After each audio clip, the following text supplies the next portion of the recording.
আজকের গল্পটিতে আত্মহত্যার উল্লেখ আছে। যদি এই গল্পটি আপনাকে কোনো রকম অস্বস্তিতে ফেলে, তাহলে এই গল্পটি আপনি এড়িয়ে যেতে পারেন। টিম স্যাটারডে সাসপেন্স আত্মহত্যাকে সাপোর্ট করে না। এছাড়াও আপনার পাশে আছে 24x7 গভর্নমেন্ট হেল্পলাইন কিরণ। কল 1800-599-0019। নমস্কার, স্যাটারডে সাসপেন্সে আপনাকে স্বাগত। স্যাটারডে সাসপেন্সে আজ শুনবেন একটি দারুণ ভয়ের গল্প। সুমনা মণ্ডলের কলমে বিভীষিকা।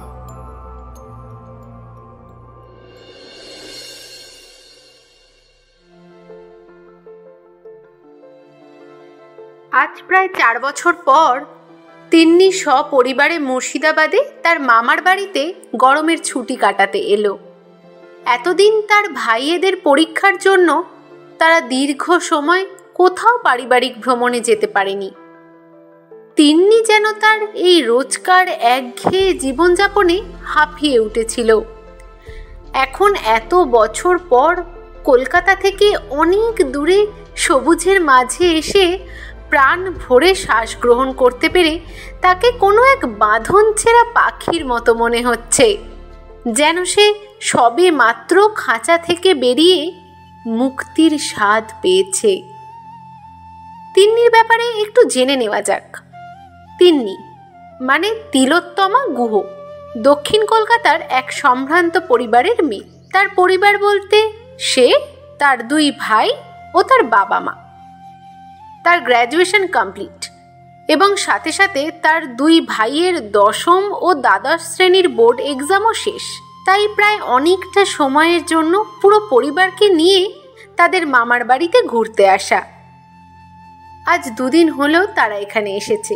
সারা দিন ধরে হুড়োহুড়ি করে কেটে গেছে। বাড়িটা শহরের এলাকায় হলেও একটু বেশি ভিতরের দিকে, তাই মানুষ ও যানবাহনের কোলাহল প্রায় নেই বললেই চলে। বাড়ির পেছনে তিন্নির দাদুর তৈরি এক মাঝারি মাপের সবজি ও ফুলের বাগান আছে। বাগানের শেষ সীমানায় বেড়া দিয়ে ঘেরা। তারপরেই বিশাল এক মাঠ। মাঠের শেষ প্রান্তে চোখ রাখলে বড় বড় গাছের সারিতে ঘেরা দিগন্ত রেখা নজরে পড়ে। পরিবেশটা বেশ নিরিবিলি। তিন্নির বরাবর নির্জনতা খুবই পছন্দের। যান্ত্রিকতায় ভরা শহরে ব্যস্ততা ও কোলাহল তার কোনো কালেই ভালো লাগে না। সেখানে তো এক ফালি আকাশ দেখাই বড় দুষ্কর, তার উপর আবার সূর্যাস্ত বা সূর্যোদয় দেখা কোনো প্রশ্নই ওঠে না।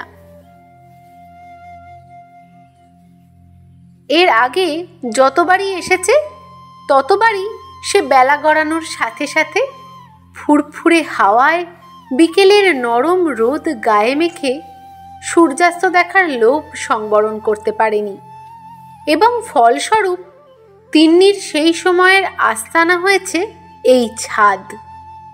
এইবারেও তার কিছু ব্যতিক্রম হলো না।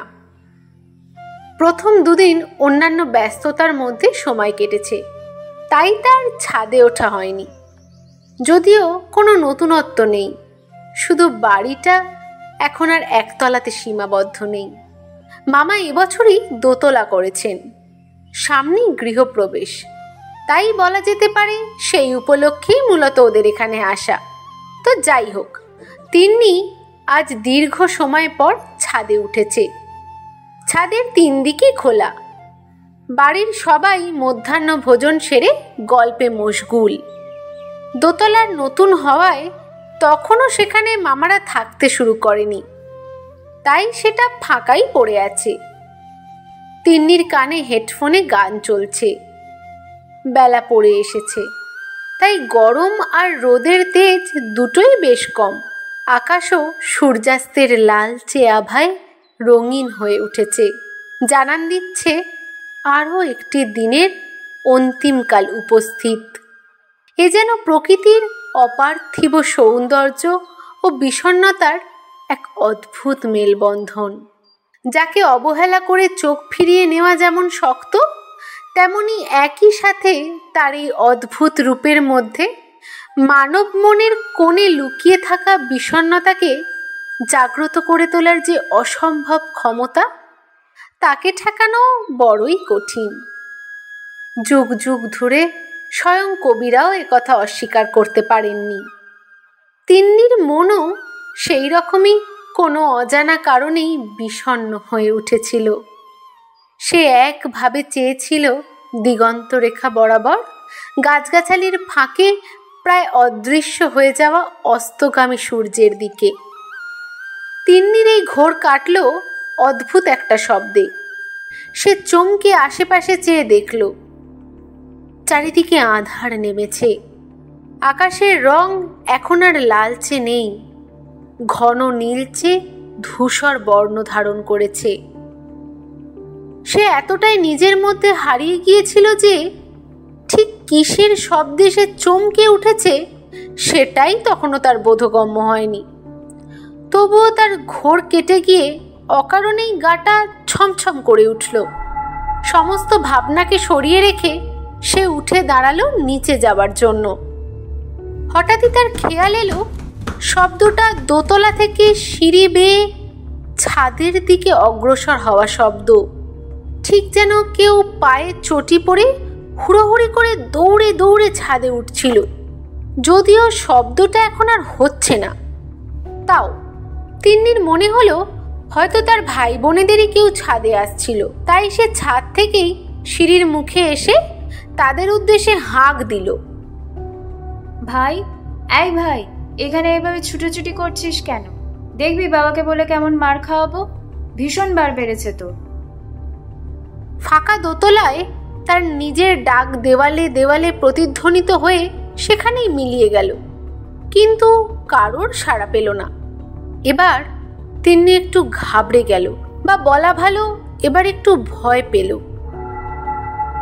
কি করবে বুঝতে না পেরে সে তাড়াতাড়ি করে ছাদ থেকে নিচে নামতে লাগলো। ছাদের সিঁড়ি পেরিয়ে একতলায় নামতে যাবে এমন সময় পুনরায় সেই একই শব্দ তার কানে এলো, কিন্তু এইবার শব্দটা হলো উল্টো দিকে। অর্থাৎ কেউ যেন ছুটে ছাদের সিঁড়ি বেয়ে নেমে আসছে। না, আর অপেক্ষা করতে পারল না তিন্নি। অন্ধকার দোতলার বারান্দা ও সিঁড়ি পেরিয়ে যত তাড়াতাড়ি সম্ভব নিচে একতলায় নেমে এলো। আর সাথে সাথেই সেই শব্দটাও যেন দোতলার বারান্দায় সিঁড়ির মুখেই মিলিয়ে গেল। তিনি একবার বুক ভরে শ্বাস নিল, সাথে সাথে মায়ের গলা শুনতে পেল, এই তিন্নি, এইদিকে আয় তো একবার। হ্যাঁ মা, যাই। সেই দিনের মতো আর অদ্ভুত কোনো ঘটনার মুখোমুখি হয়নি তিন্নি। বাড়ির ছোট বড় সকলের সাথে সন্ধ্যার জমকালো আড্ডায় সেই বিকেলের ঘটনার কথা তিনি যেন বেমালুম ভুলেই গেল। তাই এই নিয়ে সে কাউকে কিছু বলল না। পরের দিন সব কিছু স্বাভাবিক থাকায় আগের দিনের ঘটনাটা তিনি নিছকই মনের ভুল ভেবে মন থেকে মুছে ফেলল। ভাইয়েদের সাথে নিয়ে পুরো দোতলাটা সে ভালো করে ঘুরে দেখল। দক্ষিণ কোণের ছোট একটা ঘর, কেন জানি না তিন্নির খুব পছন্দ হওয়ায় সে মনে মনে ঠিক করে নিল যে সে যতদিন এখানে আছে ততদিন সে এই ঘরেই থাকবে। সেদিন রাত্রে তাদের শোবার ব্যবস্থা করা হচ্ছে। এমন সময় তিনি বলে উঠল, মামা মামা প্লিজ, আমি আজ দোতলায় শুতে চাই, তুমি প্লিজ না করো না। কিন্তু মামু, এখনো তো ওই ঘরে পুজো হয়নি, কি করে ব্যবহার করতে দেবো বলতো? আর তাছাড়া শুদ্ধ অশুদ্ধর তো একটা ব্যাপার থাকে। তার থেকে তুই বরং এই দুদিন আমার সাথেই শুয়ে পড়। মামা, ঘরের আবার শুদ্ধ অশুদ্ধ কি? যত সব কুসংস্কার। আর এমনিও এ তো ঘরের ওপর ঘর, নতুন বাড়ি তো নয়। ও কিছু হবে না, আমি শোবো ওখানে, ব্যাস, এটাই আমার শেষ কথা। বেশ, তাই হবে, কিন্তু একটা শর্তে রাজি হতে পারি।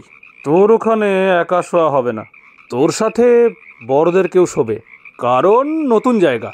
কোনো অসুবিধা হলে তখন কে সামলাবে? তাই একা থাকার অনুমতি দিতে পারলাম না। অবশেষে মামার কথা মতো তিন্নি, তার বড় ভাই এবং তার মায়ের শোবার ব্যবস্থা করা হয় দোতলার ওই ঘরে। তিন্নির খুশি আর দেখে কে।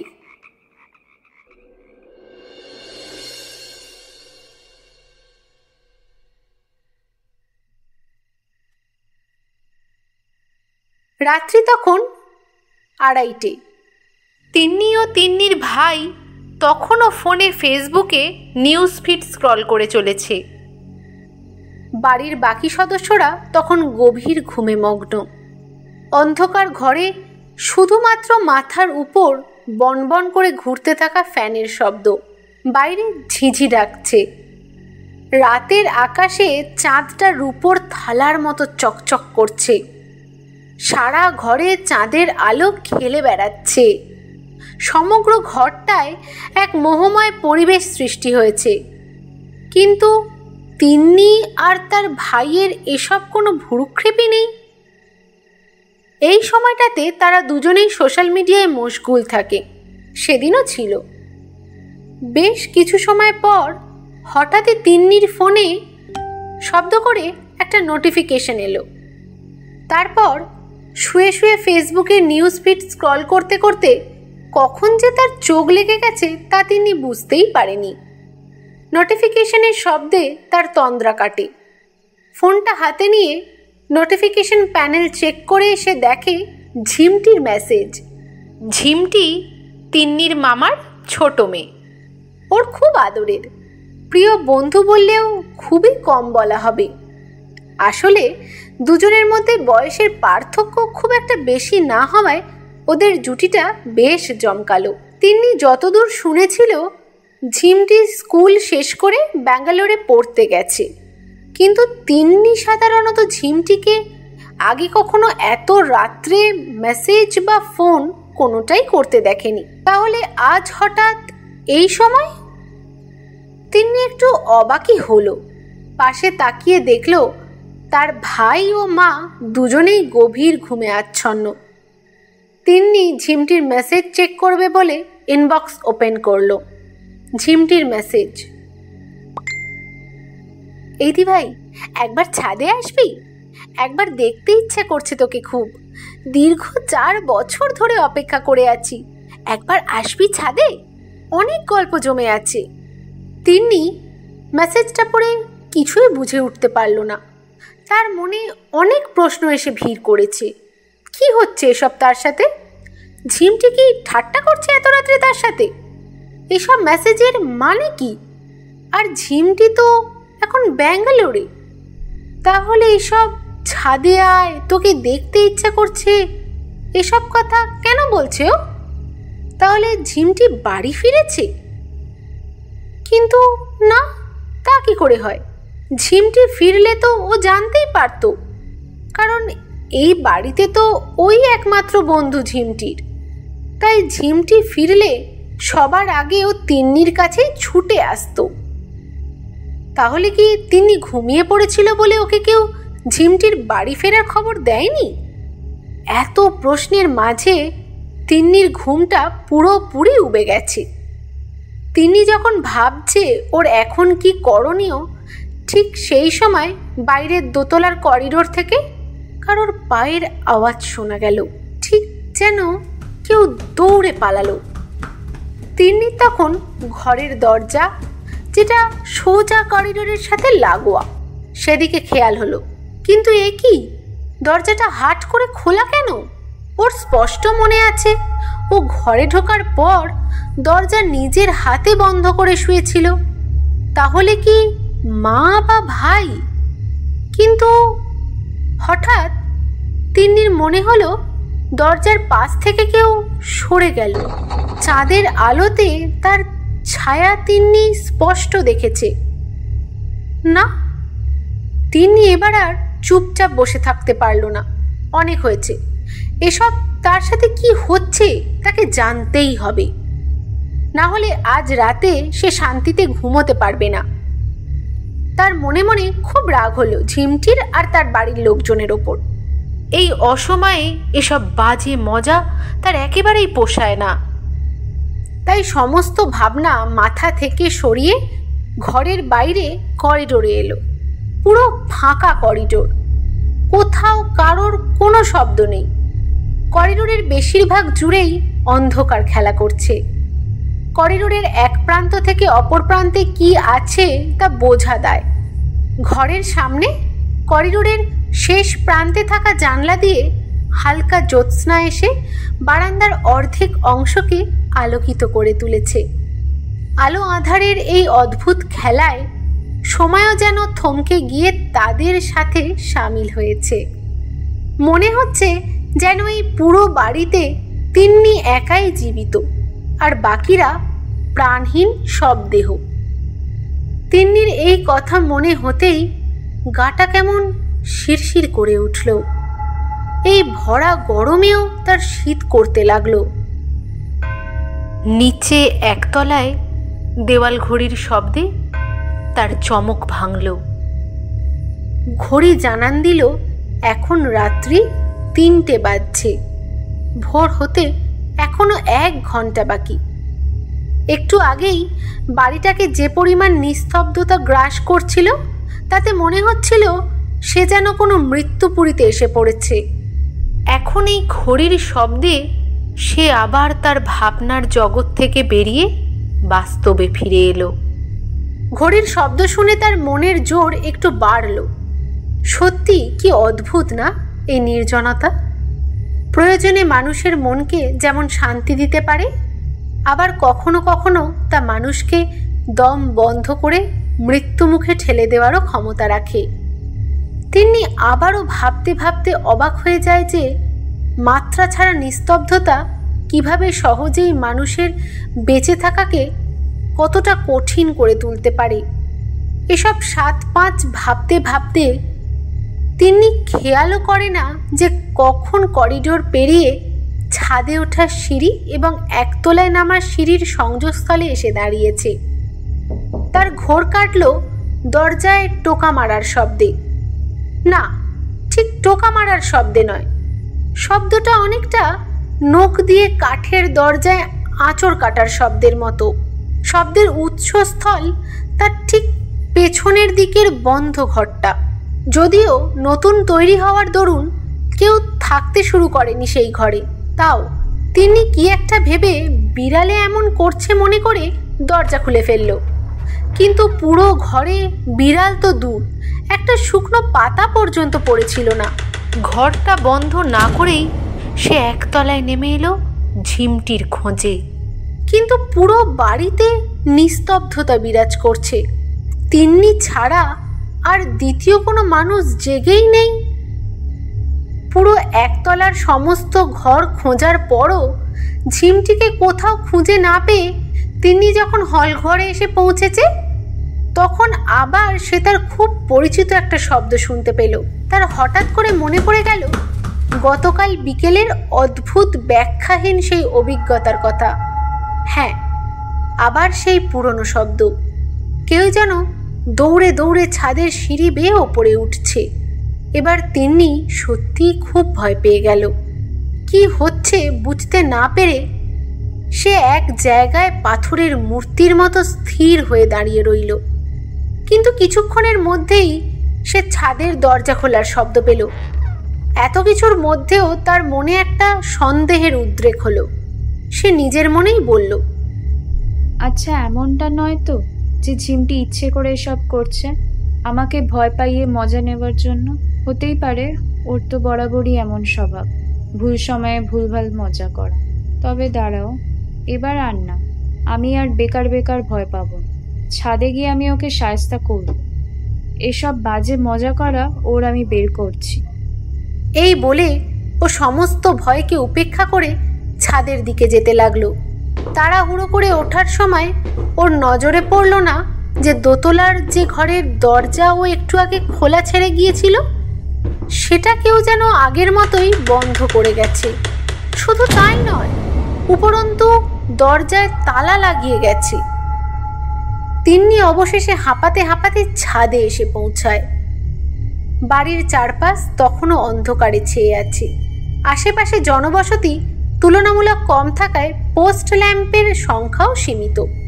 রাস্তার বিশেষ বিশেষ জায়গা ছাড়া অন্য কোথাও ল্যাম্পপোস্ট নেই, তাই পুরো ছাদটাকেই চাঁদের আলো দখল করে আছে। গাছগাছালির সংখ্যা বেশি থাকায় এখানে সর্বক্ষণ মুক্ত বিশুদ্ধ হাওয়া খেলে বেড়ায়। আজও তার ব্যতিক্রম নয়। তিন্নি একটু ধাতস্থ হওয়ার জন্য বুক ভরে শ্বাস নেয়। ইস মাগো, এমন বিশ্রী পচা গন্ধ কোথা থেকে আসছে? তিন্নি হাত দিয়ে নাকে চাপা দেয়। চারদিকে তাকিয়ে দেখতে গিয়ে তার চোখ যায় বাড়ির পিছনের দিকের ছাদের কিনারাটায়। চোখ পড়ার সাথে সাথেই সে বরফের মতো জমে যায়। এ কি দেখছে ও? এটা ঝিমটি ছাদের কার্নিশে এভাবে দাঁড়িয়ে আছে কেন? ও একটু কাছে এগোতেই চাঁদের হালকা আলোতে ঝিমটির সমগ্র চেহারাটা তিন্নির কাছে স্পষ্ট হয়ে যায়। আর সাথে সাথে ওর ভয়টা বেড়ে দ্বিগুণ হয়ে যায়। এ কি অবস্থা ঝিমটির? এত বীভৎস! মাথার চুলগুলো খোলা, এলোমেলোভাবে হাওয়ায় উঠছে। ধূসর রঙের একটা ছেঁড়া ময়লা জামা, যেন কত বছরের পুরনো। তাতে জায়গায় জায়গায় শুকনো রক্তের ছোপ। সারা শরীরে আঁচড়ের দাগ। কোথাও বা মাংস উঠে গেছে, তো কোথাও ছাল উঠে এসেছে। এতটা দেখার পর তিনি আর নিজেকে সামলাতে পারছিল না। এটা কি দেখছে ও? এটা কি সত্যি ঝিমটি নাকি অন্য কিছু? ভয়ে কষ্টে তিন্নির চোখ ফেটে জল বেরিয়ে আসছে। ওর কোনো কিছু বলার বা করার কোনো ক্ষমতা বাকি নেই। অনিচ্ছা সত্ত্বেও ওর চোখ আটকে গেল মেয়েটার মুখের দিকে। ভয়ে শিউরে উঠল। এ তো অবিকল ঝিমটি, কিন্তু চোখ, উফ কি বিভৎস! একটা চোখ পুরো সাদা, চোখের মনি উধাও, আর একই সাথে অপর চোখ থেকে অঝরে জল পড়ছে। যেন সেই চোখ তিন্নিকে অনেক কিছু বলতে চেয়েও পারছে না। এমন যন্ত্রণা ও বিভৎসতার অস্বাভাবিক মেলবন্ধন তিনি আগে কখনো প্রত্যক্ষ করেনি। মেয়েটার ঠোঁটগুলো শুকিয়ে কালো রং ধারণ করেছে। পুরো শরীরে কোথাও কোনো রঙের অস্তিত্ব পর্যন্ত নেই। সাদা ফ্যাকাশে একটা দেহ যেন তার এই হাড় হিম করা রূপ নিয়ে তিন্নির সামনে দাঁড়িয়ে আছে। এতক্ষণে তিন্নি খেয়াল করলো মেয়েটার চোখ থেকে জল পড়া বন্ধ হয়ে ঠোঁটের কোণে ধীরে ধীরে এক কুটিল হাসির রেখা দেখা দিচ্ছে, যা দেখলে যে কারোর ভয়ে বুক শুকিয়ে যাবে। মেয়েটা তার কালো রঙের বিশ্রী দাঁতগুলো বের করে তিন্নির দিকে তাকিয়ে হাসতে লাগলো। আর তখনই তিন্নি লক্ষ্য করলো যে মেয়েটা যেদিকে দাঁড়িয়ে আছে সেদিক থেকেই এই বাজে গন্ধটা আসছে। তিন্নি এমনিতেই ভয়ে জমে গেছিল, তার উপর এরকম একটা পরিস্থিতিতে ও কি করবে কিছুই বুঝে উঠতে পারছিল না। ও যেন এক নির্বাক দর্শকের ভূমিকা পালন করছে। তিন্নির কিছু বুঝে ওঠার আগেই সেই মেয়েটা ওর সামনে থেকে নিচে ঝাঁপ দিল। হঠাৎ এক ধাক্কায় যেন তিন্নির ওপর দিয়ে একটা ঝড় বয়ে গেল। ও এবার সমস্ত শক্তি একজোট করে ছুটে ছাদের ধারে গেল মেয়েটাকে বাঁচানোর উদ্দেশ্যে। আর ঠিক তখনই ওর মনে হলো কেউ যেন ওকে পেছন থেকে এক ধাক্কা দিল। তিন্নি সাথে সাথে টাল সামলাতে না পেরে 3 তলার ছাদ থেকে নিচে পড়ে গেল। ওর চিৎকার কেউ শুনতেও পেল না। ওর লড়াই করার সমস্ত শক্তি শেষ। যেটুকু ক্ষমতা ওর মধ্যে বাকি ছিল তা দিয়ে তিন্নি দেখল যে ও বাগানে পড়ে আছে। মাথা ফেটে রক্ত বের হচ্ছে। যেখানে পড়ে আছে সেখানকার মাটি রক্তে ভিজে গেছে। আর পাশেই একটু দূরে ম্রিয়মান দৃষ্টিতে তার দিকে তাকিয়ে সেই মেয়েটা মুচকি মুচকি হাসছে। উফ, কি ভয়াবহ সেই দৃশ্য, কি নির্মম সেই তার হাসি! তিন্নি আর পারল না, ওখানেই জ্ঞান হারালো।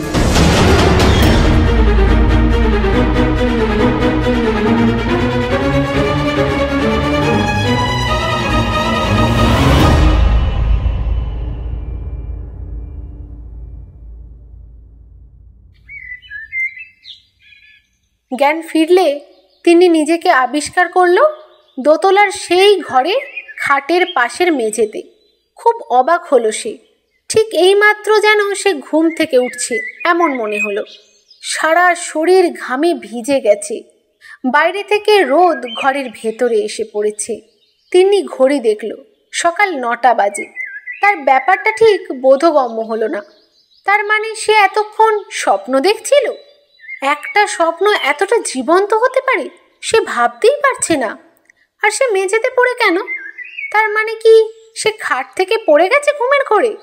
আর তাই তার সারা শরীরে এত ব্যথা। কিন্তু সেই গন্ধ, কোনো স্বপ্ন এতটাও জীবন্ত হয় বুঝি যে তার মধ্যেও কোনো কিছুর গন্ধ বুঝতে পারা সম্ভব? কি জানি, কিছু বুঝে উঠতে পারে না তিন্নি। ও উঠে নিচে যায় ফ্রেশ হওয়ার জন্য। যেতেই মায়ের মুখোমুখি হয় সে। এই যে এতক্ষণে ঘুম ভাঙলো, যা ফ্রেশ হয়ে নে, খেতে দেব, সবার ব্রেকফাস্ট কমপ্লিট। তিনি কথা না বাড়িয়ে বেসিনের কাছে গেল। ওর মা আবার বলে উঠল, কাল ভোরবেলা খুব উৎকট একটা গন্ধ নাকে আসছিল, তুই কি পেয়েছিলি? আমার তো ঘুমটাই নষ্ট করে দিল গন্ধটা। ও হ্যাঁ, আর একটা ভালো খবর আছে, সকালে ঝিমটি ফোন করেছিল তোর মামাকে, আজ সন্ধ্যায় ফিরবে, তোকে জানিয়ে দিতে বলল। নে খেয়ে নে। এতটুকু শুনে তিন্নি বাক শক্তি হারিয়ে ফেলে। তার দৃষ্টিশক্তি স্থির হয়ে যায়। হয়তো সে গতকালের স্বপ্নের সাথে আজকের ঘটনার যোগসূত্র স্থাপন করার চেষ্টা করে।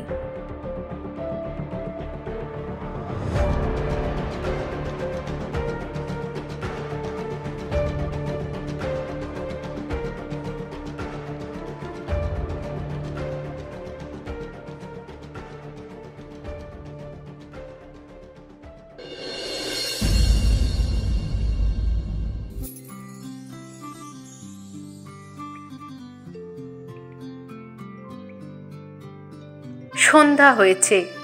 বাড়িতে আজ খুশির জোয়ার।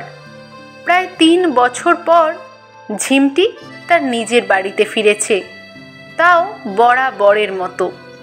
বাড়িতে তার আদর আপ্যায়নের মহা প্রস্তুতি চলছে। সবাই খুব খুশি, কিন্তু তিন্নি যেন হাজার চেষ্টার পরও খুশি হতে পারছে না। আজ প্রায় 4 বছর পর সে তার জীবনের সবচেয়ে গুরুত্বপূর্ণ একজন, তার প্রিয় বন্ধু ঝিমটির মুখোমুখি হবে। কিন্তু এই সুখবরটা তিন্নির মনকে বারবার বিচলিত করে তুলছে। গত রাতে দেখা স্বপ্নটা তাকে তাড়া করে বেড়াচ্ছে। সে অশুভ কিছুর ইঙ্গিত পাচ্ছে। তাই সে সমস্ত কোলাহল থেকে দূরে বাড়ির পেছনের বারান্দায় এসে বসল। তার মনটা আজ অস্থির হয়ে আছে।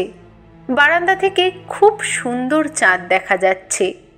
বাইরে মৃদু মন্দ বাতাসের দোলায় জানলার বাইরে অবাঞ্ছিতভাবে বেড়ে ওঠা ঘাস ফুলগুলো ঈষৎ দুলছে।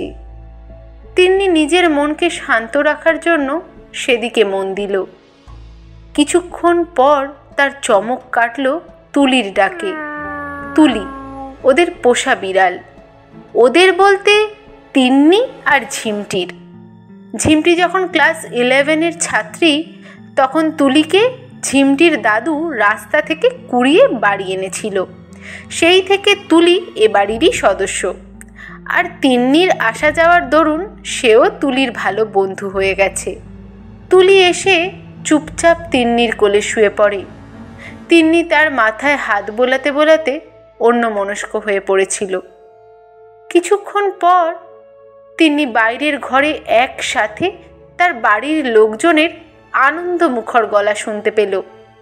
এমন সময় তার ছোট ভাই হুড়োহুড়ি করতে করতে এসে তিন্নিকে বলল, এই দিদি চল শিগগিরই, ঝিমটি দিদি এসে গেছে, তো তোকে খুঁজছে, এখনই চল ওই ঘরে, সবাই ডাকছে তোকে।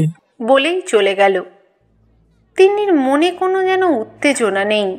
তাও সে তার সমস্ত চিন্তা মন থেকে ঝেড়ে ফেলে তুলিকে কোলে নিয়ে বাইরের হল ঘরে পৌঁছালো ঝিমটির সাথে দেখা করার জন্য। এরপর যা ঘটল তার জন্য সেখানে উপস্থিত কেউ একেবারেই প্রস্তুত ছিল না। তিন্নি ঘরে প্রবেশ করতেই তুলি ঝিমটির দিকে তাকিয়ে প্রচণ্ড ভারী গলায় করে শব্দ করতে লাগলো, যেন ঝিমটিকে দেখে খুব ভয় পাচ্ছে। কেউ প্রথমে কোনো আমল না দিলেও তিন্নির মনে সেই আগের ভয়টা আবার চাড়া দিয়ে উঠল। এবার ঝিমটির উপস্থিতি তিন্নিকেও যেন একটু অস্বস্তিতে ফেলল। তুলি তখনও তিন্নির কোলেই ছিল। এরপর ঝিমটি সানন্দে তিন্নিকে সবে কোলাকুলি করতেই যাবে, এমন সময় অকস্মাৎ তুলি বিশাল গর্জন করে ঝিমটির ওপর ঝাঁপিয়ে পড়ল। আর ঠিক সেই মুহূর্তেই ভীষণ আশ্চর্যজনকভাবে ঝিমটি তুলিকে বিশাল এক ধাক্কা দিয়ে পাশে ছিটকে ফেলে দিল। যেন ঝিমটি আগে থেকেই জানতো এমন কিছু ঘটবে, তাই সে নিজেকে প্রস্তুত করেই রেখেছিল।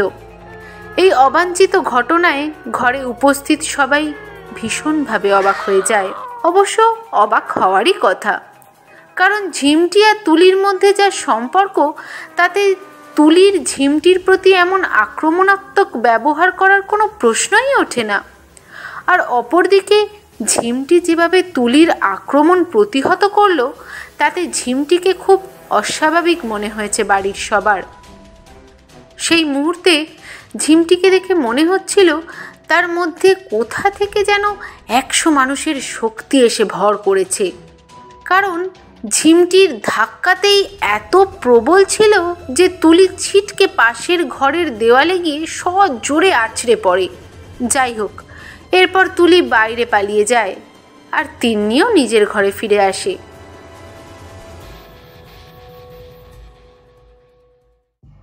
তিন্নি নিজের ঘরে ফিরে এসব কথা ভাবতে ভাবতে ঘুমিয়ে পড়েছিল। ঘুম ভাঙল মায়ের ডাকে। কি রে এই মেয়ে, এই অসময়ে এমন করে ঘুমোচ্ছিস কেন? ওঠ, উঠে পড় বলছি। তিন্নি ঘুম ভেঙে ধরফর করে উঠে বসে। ঘড়িতে সময় দেখে সবে 8টা বাজে। মা আবার বলে, এই তোর ব্যাপারটা কি বলতো? কিছুদিন ধরে দেখছি তুই খুব অস্থির হয়ে আছিস। শরীর খারাপ করেছে নাকি? এতদিন পর ঝিমটি এলো, ওর সাথে গল্প করা তো দূর, ঠিক করে কথাটাও বললি না। আর ওদিকে ঝিমটি সেই যে নিজের ঘরে ঢুকেছে, আর তো বেরোনোর নামই করছে না। যে মেয়ে তোর সঙ্গ পাওয়ার জন্য মুখিয়ে থাকতো, আজ সে একবারের জন্য তোর ধারে কাছে এলো না। আচ্ছা, তোদের মধ্যে কি কোনো ঝামেলা হয়েছে? না মা, কিছু হয়নি। তিন্নি শান্ত গলায় উত্তর দিল, কি জানি বাবা, তোদের ব্যাপার স্যাপার তো কিছু মাথায় ঢোকে না আমার। মা বেরিয়েই যাচ্ছিল ঘর থেকে, হঠাৎ তিন্নি বলে উঠল, আচ্ছা মা, তুমি আজকে একটা অদ্ভুত জিনিস খেয়াল করলে? তুলি ঝিমটিকে দেখে হঠাৎ ওইভাবে রিয়্যাক্ট করলো কেন? আমি যতদূর জানি বা লক্ষ্য করেছি, তুলি ঝিমটি অন্তঃপ্রাণ, কিন্তু আজ তুলি আর ঝিমটির ওরম ব্যবহার আমার একেবারেই স্বাভাবিক লাগেনি। তুই বেকার ভাবছিস এই সাধারণ একটা বিষয় নিয়ে। আসলে তুলি ঝিমটিকে প্রায় অনেক বছর পর দেখলো তো, তাই হয়তো ওরকম ব্যবহার করেছে। তুই শুধু শুধু এসব নিয়ে এত ভাবিস না। আর তাছাড়া ঝিমটি গত 3 বছরও একবারও বাড়িতে আসার সুযোগ পায়নি। ওই ভিডিও কলে যা যোগাযোগ করতো। তুলির ক্ষেত্রে তাই বিষয়টা হয়তো খুবই স্বাভাবিক। আচ্ছা ছাড় এসব, ঘুমিয়ে নে একটু, রাত্রে খাবার টেবিলে কথা হবে। আমি এখন যাই, অনেক কাজ পড়ে আছে বাবা। ঝিমটিকে কি ডেকে দেবো? কথা বলবি একটু? না থাক, তুমি যাও। মা চলে গেলে তিন্নি গান চালালো ফোনে। রাত্রে আজ প্রায় অনেক দিন পর সবাই মিলে একসাথে খেতে বসেছে। বেশ গল্পগুজব হচ্ছে। আজ বাড়িতে ঝিমটির পছন্দের ডিশগুলো রান্না করা হয়েছে। কিন্তু আশ্চর্য ব্যাপার, এই যে ঝিমটি কোনো খাবারই মুখে তুলছে না, চুপচাপ ভাত ভর্তি থালায় আখ কেটে চলেছে। তিন্নির ঝিমটিকে সন্ধ্যা থেকেই ভীষণ অদ্ভুত লাগছিল, আর এখন এমন ব্যবহার দেখে সে আরও অবাক হয়ে গেল। কিছুক্ষণ পর ঝিমটি কারোর তোয়াক্কা না করেই, আমার না খুব টায়ার্ড লাগছে, আমি আর আজ কিছু খাবো না বলে টেবিল ছেড়ে উঠে পড়ল। তারপর তিনি শোবার ঘরে গিয়ে শুয়ে পড়ল। সবাই অনেক চেষ্টা করেও ঝিমটিকে খাওয়াতে ব্যর্থ হলো।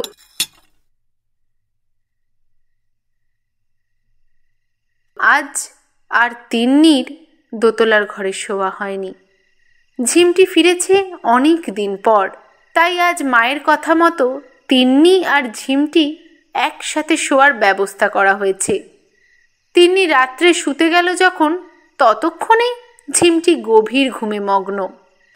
তিন্নি তাই তাকে আর ডাকাডাকি না করে আলো নিভিয়ে চুপচাপ শুয়ে পড়ল। রাত কত তা ঠিক খেয়াল নেই। একটা অদ্ভুত শব্দে তিন্নির ঘুম ভেঙে গেল। শব্দটা জোরালো নয়, কিন্তু তার তীক্ষ্ণতা প্রবল। কিসের শব্দ তার সে ঠিক বুঝতে পারল না। ঘুমের মধ্যে মনে হলো অনেক দূর থেকে তুলির গলার শব্দ আসছে, ঠিক যেন কারোর সাথে লড়াই করছে। কিন্তু তিন্নি কোনো আমল না দিয়েই পাশ ফিরে শুল, কারণ এটা তুলি প্রায় রোজই করে থাকে।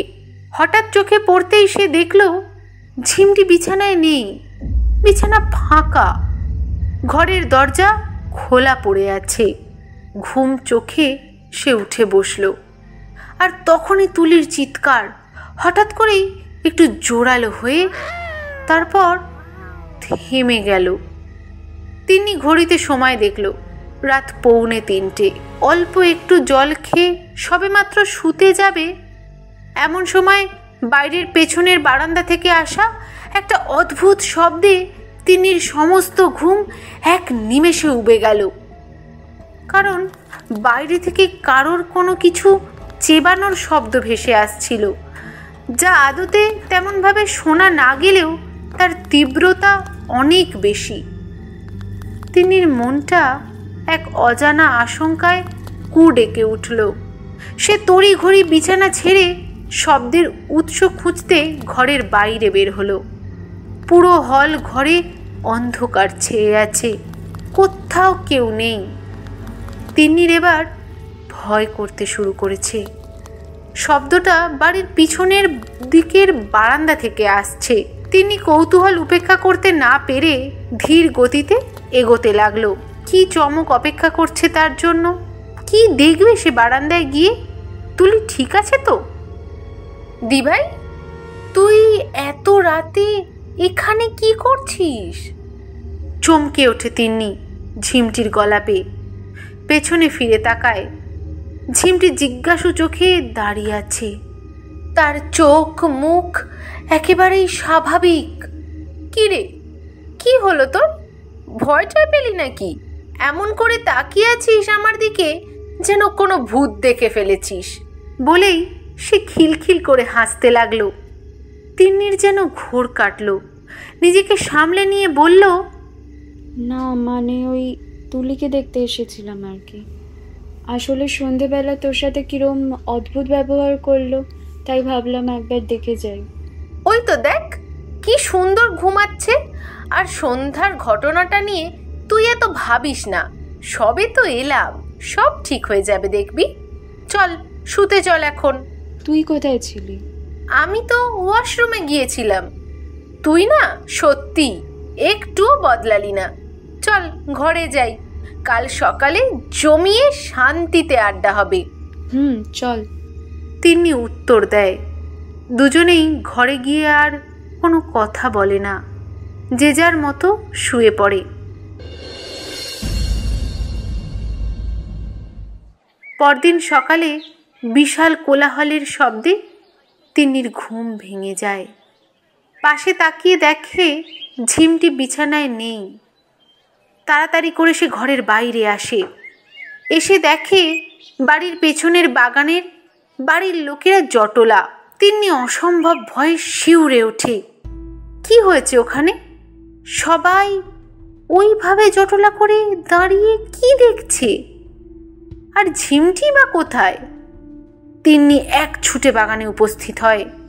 এই দৃশ্যের জন্য সে একেবারেই তৈরি ছিল না। নির্বাক দর্শকের মতো ধপ করে সে ওখানেই মাটিতে বসে পড়ে।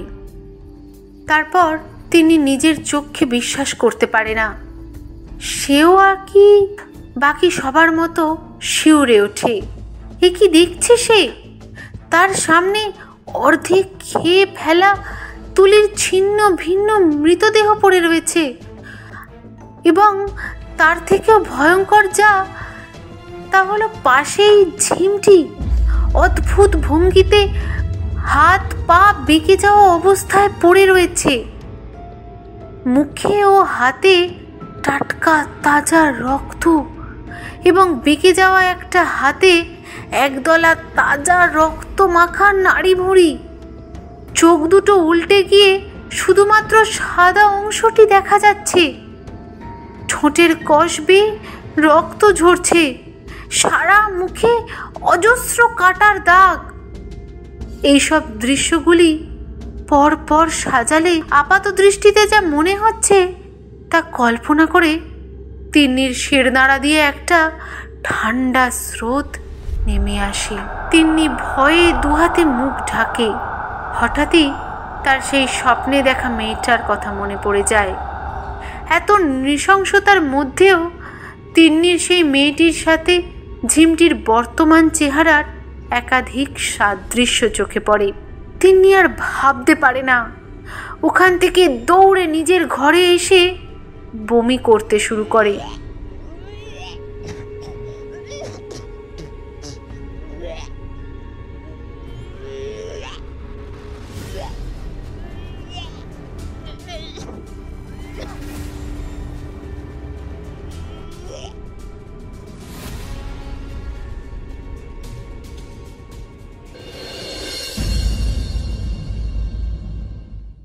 বেশ কিছুক্ষণ সময় লাগে তার ধাতস্থ হতে। সেই বেলার মতো সে তার ঘরেই থেকে যায়, আর মনে মনে শুরুর দিন থেকে আজ অবধি ঘটে যাওয়া ঘটনাগুলো পর পর সাজাতে থাকে। ভাবতে ভাবতে কখন সে ঘুমিয়ে পড়ে সে নিজেও বুঝতে পারে না। অন্যদিকে বাড়ির সবার মন একরকম এক অপ্রত্যাশিত ঘটনায় বেশ বিক্ষিপ্ত। তুলির অস্বাভাবিক মৃত্যু বাড়ির সবাইকে অত্যন্ত চিন্তায় ফেলে দিয়েছে। কারোর মন ভালো নেই, তাই বাধ্য হয়ে মামাকে গৃহপ্রবেশের পুজো বাতিল করতে হয়েছে। সবাই ভাবছে ঝিমটির কঠিন কোনো অসুখ হয়েছে, তাই সবার সারা দিন তাকে নিয়ে কেটে গেছে। সন্ধ্যা হয়েছে, চারিদিকে থমথমে একটা পরিবেশ। সকালের ঘটনা সবার মনকে নাড়িয়ে দিয়েছে, তাই আজ সবার মধ্যে অন্য দিনের মতো কথাবার্তা নেই। কোলাহলপূর্ণ বাড়িটার সময়টা এক ধাক্কায় যেন কেউ থামিয়ে দিয়েছে। তিন্নি ঘরেই ঘুমোচ্ছিল। হঠাৎই মা এসে তাকে ডাকাডাকি শুরু করে। তিন্নি ধড়ফড় করে উঠে বসে। মায়ের মুখে চোখের ভাব দেখে বুঝতে সময় লাগে না যে কিছু একটা গন্ডগোল হয়েছে। মা খুব ভয় পেয়ে আছে। তিন্নি মাকে জিজ্ঞাসা করে, কি হয়েছে মা? তোমাকে এরকম লাগছে কেন? সব ঠিক আছে তো? ঝিমটি কোথায়? ও ঠিক আছে তো? মা কাঁদতে কাঁদতে ভেঙে পড়ে। দেখেই বোঝা যায় যে ভীষণ ভয় তার মনে জেঁকে বসে আছে। তিন্নি মাকে আশ্বস্ত করে, আরে আরে, তুমি কাঁদছো কেন? কি হয়েছে বলো আমাকে। তিন্নি অস্থির হয়ে ওঠে। মা কাঁদতে কাঁদতেই বলে, আমার কিছু ঠিক লাগছে না রে। আমি এখানে থাকবো না। তোর বাবাকে বল আমরা কলকাতায় ফিরবো। কেন, আবার কি হলো? হতে কি বাকি আছে বলবি? যত সব ভুতুড়ে কাণ্ড। না হলে একজন মানুষ কখনো বিড়াল মেরে তাকে কাঁচা চিবিয়ে খেতে পারে বল? আমি বলছি শোন, ও আমাদের ঝিমটি নয়। ও আমাদের ঝিমটি কিছুতেই হতে পারে না। ও নিশ্চয়ই অন্য কেউ ও আমাদের ক্ষতি করতে এসেছে। আমার খুব ভয় করছে, কিছু একটা কর। আমার আর ভালো লাগছে না।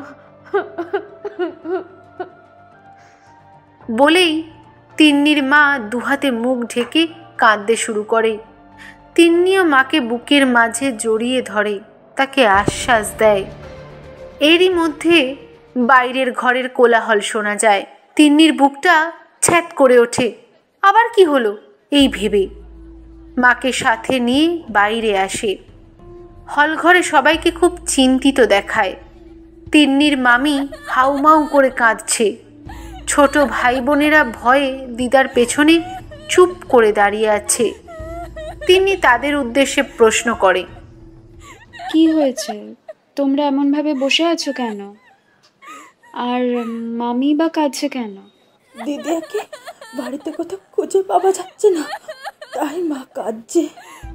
দিদার পেছন থেকে ঝিমটির ছোট বোন ভয়ে ভয়ে উত্তর দেয়।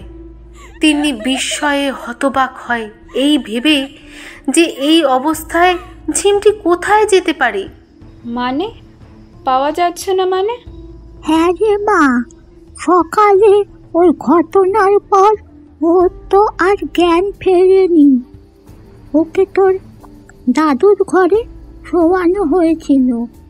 দুপুরে ওকে খাওয়ানোর অনেক চেষ্টা করা হয়েছে, কিন্তু কোনো খাবারই তাকে খাওয়ানো সম্ভব হয়নি।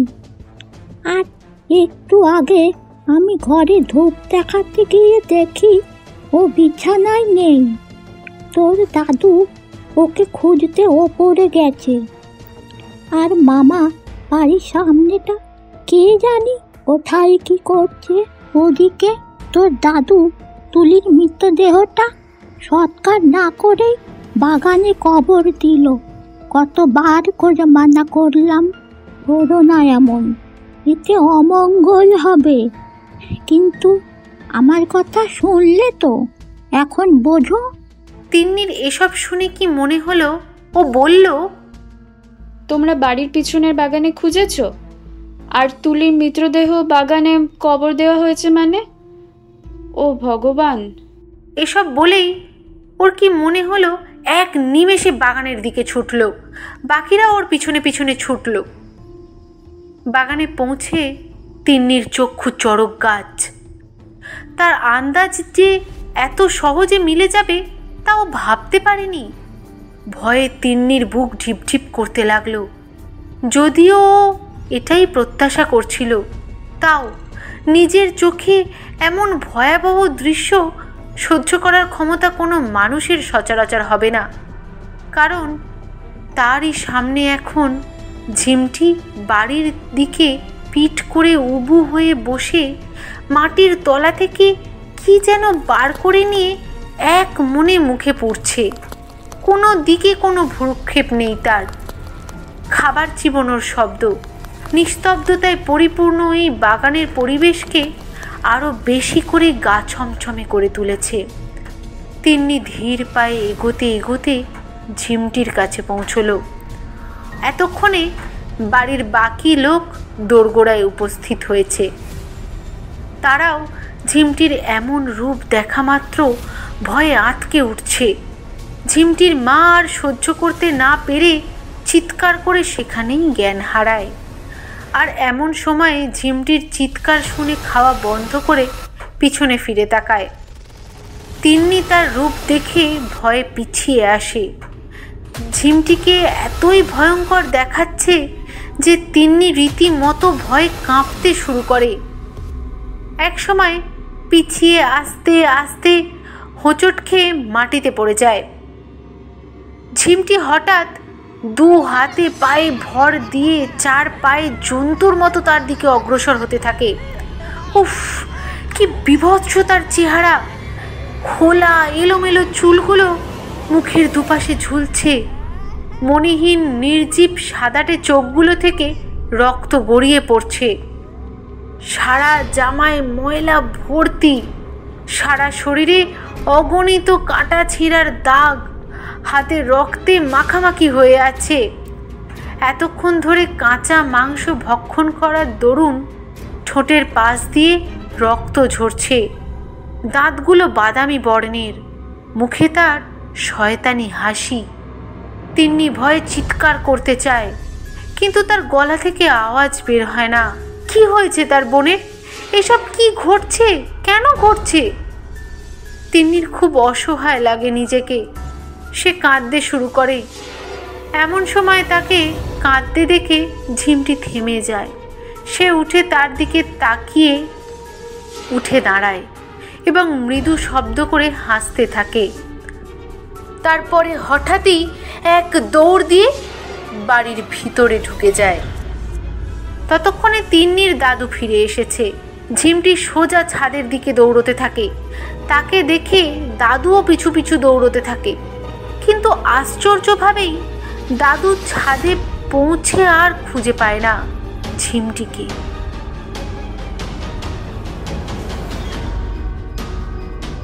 এদিকে তিন্নি ভয়ে চিৎকার করতে শুরু করে, কারণ ঝিমটি সানশেডে কি করে বসে আছে? কোনো মানুষের পক্ষে কি করে সম্ভব করা এসব? দাদু আর তিন্নির চিৎকার শুনে ছাদের ধারে এসে ঝিমটিকে বাঁচাতে চেষ্টা করে। ঝিমটি, মা মা আমার হাতটা ধরে উঠে। হ্যাঁ, কেন এমন করছিস বল? করিস না এরকম। ঝিমটি কোনো প্রত্যুত্তর করে না। এরপর যা ঘটে তার জন্য সত্যিই কেউ প্রস্তুত ছিল না। ঝিমটি হাতটা বাড়িয়ে দাদুর হাত ধরে, কিন্তু উঠে আসার বদলে এক ঝটকায় টান মারে। সাথে সাথে দাদু ভারসাম্য হারিয়ে ছাদ থেকে সোজা নিচে পড়ে যায়। মাথাটা একটা বড় পাথরের সাথে ধাক্কা খায়। দাদু ওখানেই মারা যায়। সারা বাড়িতে হইচই বেঁধে যায়। দিদা চিৎকার করে কাঁদতে থাকে। সবাই বাগানে এসে উপস্থিত হয়। তিন্নি ওখানেই দাদুর মৃতদেহের কাছে হতবম্ব হয়ে পাথরের মূর্তির মতো দাঁড়িয়ে দাঁড়িয়ে সবটা দেখতে থাকে। ঝিমটি যেখানে ছিল ওখানেই বসে বসে এক শয়তানি হাসি হাসতে থাকে। সবাই ব্যস্ত হয়ে গেলেও সবার চোখের আড়ালে এক লাফ দিয়ে খুব সহজেই নিচে নামে। তারপর দোতলায় ফিরে এসে একটা ঘরে ঢুকে দরজা দিয়ে দেয়।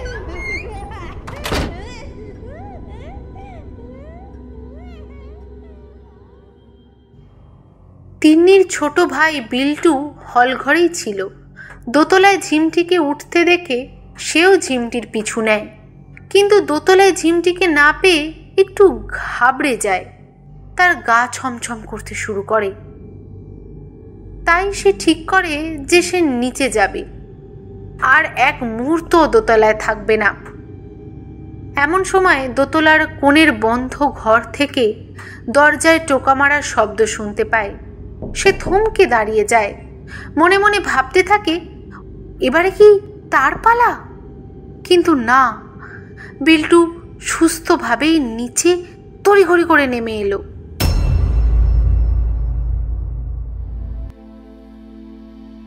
তিন্নির দাদু মারা গেছেন 3 দিন হলো। বাড়ি এখন আর বাড়ি নেই। দাদু মারা যাওয়ার পর সবাই যেন নিজ নিজ সত্তা হারিয়ে ফেলেছে। দিদা বিছানায় শয্যা নিয়েছে, কিছুতেই তাকে খাওয়ানো যাচ্ছে না। গত 3 দিনেই দিদার স্বাস্থ্য অনেক ভেঙে পড়েছে। এই ঘটনার পর ঝিমটিকে দোতলার এক বন্ধ ঘরে অজ্ঞান অবস্থায় পাওয়া যায়। ঝিমটিকে মামা স্থানীয় এক বেসরকারি নার্সিংহোমে ভর্তি করেছে। আপাতত ঝিমটি ডাক্তারের তত্ত্বাবধানেই আছে। তিন্নির মা এবং মামি সবটা সামলাচ্ছেন। বাবা ভাইদের নিয়ে কলকাতায় ফিরে গেছে। তিন্নিকে রেখে গেছেন তার মায়ের জন্য। পরিস্থিতি স্বাভাবিক হলে তারাও ফিরে যাবে। তিন্নি আজকাল ঝিমটির বিষয়েই বেশি ভাবছে। অনেক ভেবেও সে ঝিমটির এমন শোচনীয় অবস্থার কারণ খুঁজে পাচ্ছে না। অনেক ভেবে সে ঠিক করে সে ব্যাঙ্গালোর যাবে, কারণ তার কেন জানি না বারবার মনে হচ্ছিল ওখানেই লুকিয়ে আছে তাদের সাথে ঘটে যাওয়া ঘটনাগুলোর পিছনে লুকিয়ে থাকা রহস্য। তিন্নি তার মা বাদে বাকি কাউকে কোনো কিছু না জানিয়েই পরের দিন ব্যাঙ্গালোরের উদ্দেশ্যে রওনা দেয়। যদিও তিন্নি ঝিমটির কলেজ জীবনের অভিজ্ঞতার বিষয়ে তেমন কিছুই জানে না, শুধু কলেজের ঠিকানাটাই শেষ সম্বল।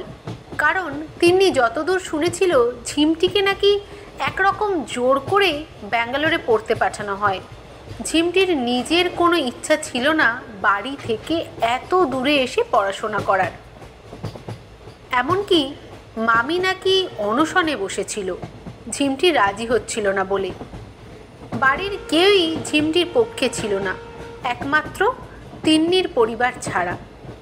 তাই বাধ্য হয়েই ঝিমটি ব্যাঙ্গালোরে আসে, কিন্তু পরিবর্তে ও সবার সাথে যোগাযোগ বিচ্ছিন্ন করে দেয়। খুব দরকার না থাকলে যোগাযোগ করতো না, বাড়িও আসতো না। তাই তিন্নির সাথেও তার দীর্ঘ 4 বছর কোনো দেখা সাক্ষাৎ নেই। বাড়ির লোকজন যাতে ওর সাথে যোগাযোগ করতে না পারে সেই জন্য ও মামার ঠিক করা হোস্টেল ছেড়ে অন্য এক জায়গায় পেইং গেস্ট হিসাবে থাকতো, যার ঠিকানা কেউ জানতো না। তবে গত 6 মাসে ঝিমটি বাড়িতে বেশ কয়েকবার যোগাযোগ করে জানিয়েছিল যে ও ফিরতে চায়, ওর অনেক সমস্যা হচ্ছে, ওর আর ওখানে থাকতে পারছে না। কিন্তু মামা এবং দাদু সাফ জানিয়ে দেয় যে পড়াশোনা শেষ না করে এখানে ফেরা যাবে না, কারণ তাতে নাকি বাড়ির সম্মান নষ্ট হবে, পাড়া প্রতিবেশীরা নানান কথা বলবে। ঝিমটি তিন্নির সাথে এইটুকু শেয়ার করেছিল ফোনে।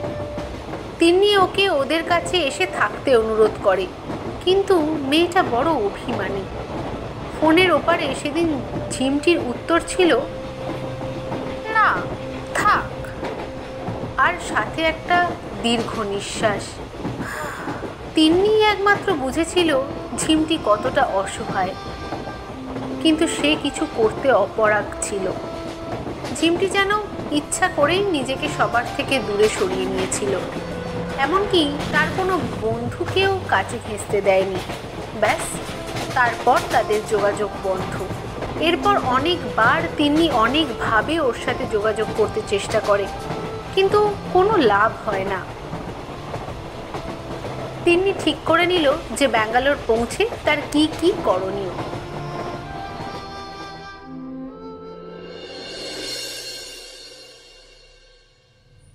যথারীতি দিন 2 পর ব্যাঙ্গালোর পৌঁছে তিন্নি সবার আগে ঝিমটির কলেজে যায়। সেখানে প্রথম কেউ ঝিমটির বিষয়ে মুখ খুলতে চাইছিল না।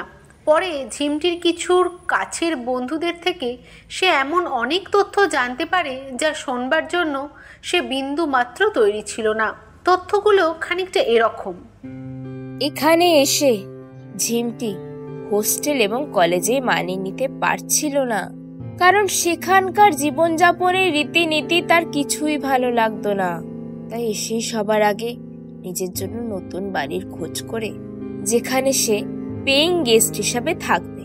কিন্তু দুর্ভাগ্যবশত প্রথম বছরে সে এরকম কোনো বাড়ি পায় না। আর এই প্রথম বছরেই তার সাথে অনেক খারাপ ঘটনা ঘটে যায়। মফস্বল থেকে উঠে আসা অতি সাধারণ একটি মেয়ে এরকম পরিবেশের সাথে নিজেকে মানানোর চেষ্টা করে চলেছিল অনবরত, কিন্তু প্রথম মাসেই তাকে খুব বাজেভাবে এই হোস্টেলের সিনিয়রদের র্যাগিংয়ের শিকার হতে হয়, যা ওকে এক ধাক্কায় অনেকটা বদলে দেয়। র্যাগিংয়ের পর ও তেমন দরকার না থাকলে কারোর সাথে মিশতো না, খুব বেশি কলেজও আসতো না, নিজের মতো থাকতো। পড়াশোনাতেও মন ছিল না, রেজাল্ট খারাপ হতো। এরপর 3য় শ্রেণীর শুরুতে ও একটা বাড়ি ভাড়া পেল আর ওখানে থাকতে শুরু করলো। তবু ওর মধ্যে কোনো পরিবর্তন আসেনি। ও খুব ডিপ্রেশনে ভুগছিল। কোনো রকমে 1 বছর পেরোলো, ও তো বাড়িও যেত না। এরপর সবচেয়ে খারাপ ঘটনাটা ঘটে 4র্থ সেমের শেষের দিকে। ঝিমটিদের ক্লাসের একটা ছেলে ঝিমটির পিছনে পড়েছিল, কিন্তু ঝিমটি যথাসাধ্য চেষ্টা করত তাকে এড়িয়ে চলতে। কিন্তু সেদিন কলেজে সবার সামনে ওই ছেলেটা ওর ওন্না ধরে টানায়। ঝিমটি ওকে থাপ্পড় মারে, আর তারপরে ছেলেটা ওকে মিথ্যা বদনামে ফাঁসিয়ে দেয়, আর ঝিমটিকে কলেজ থেকে তাড়িয়ে দেওয়া হয়। অন্যদিকে বাবার পয়সার জোরে বিনা বিচারে বেঁচে যায় ওই ছেলেটি। তারপর থেকে ঝিমটিকে আর কলেজে দেখা যায়নি, এমনকি কলেজের কারোর সাথে কোনো যোগাযোগ রাখেনি।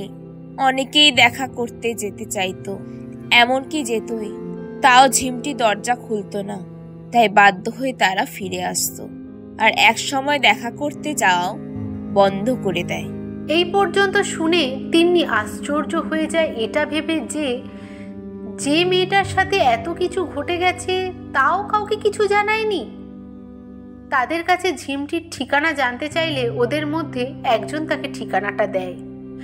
ঠিকানা নিয়ে তিন্নি যথারীতি সেখানে পৌঁছয়।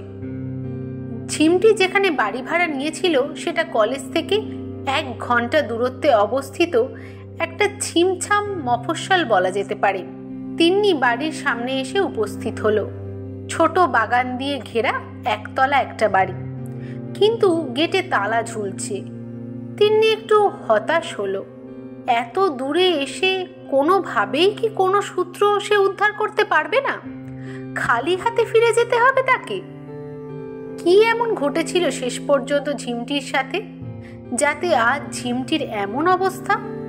তিন্নি কি কোনোভাবেই তা জানতে পারবে না? তিন্নি বেশ কিছুক্ষণ অপেক্ষা করে ফিরে আসার জন্য সবে মাত্র উদ্যোগ নেবে, এমন সময় পেছনে একজনের অপরিচিত কণ্ঠস্বর শুনে সে থমকে দাঁড়ায়। কাউকে খুঁজছিলেন আপনি? তিন্নি পিছন ফিরে দেখে এক বাঙালি বৃদ্ধ মহিলা দাঁড়িয়ে। তিন্নি তাকে জিজ্ঞাসা করে, হ্যাঁ মানে মাসিমা, আমি তিলোত্তমা গুহ। আমি এই বাড়ির মালিকের সাথে একটু দেখা করতে চাই, কিন্তু দরজায় তো তালা লাগানো। আপনি যদি আমাকে কোনোভাবে একটু সাহায্য করতেন, আসলে ওনার সাথে আমার দেখা করাটা ভীষণ জরুরি। কিন্তু মা, তার সাথে তো এখন আর দেখা হবে না, কারণ এই বাড়ির মালিক আমার স্বামী, যিনি 1 মাস হলো গত হয়েছেন। তুমি আমাকে বলতে পারো কি প্রয়োজন। এসো এসো, আমার সাথে আমার বাড়ি চলো। এই পাশের বাড়িটা আমার, ভেতরে বসে কথা বলি। তিন্নি ওনার সাথে বাড়ির ভিতরে গেল।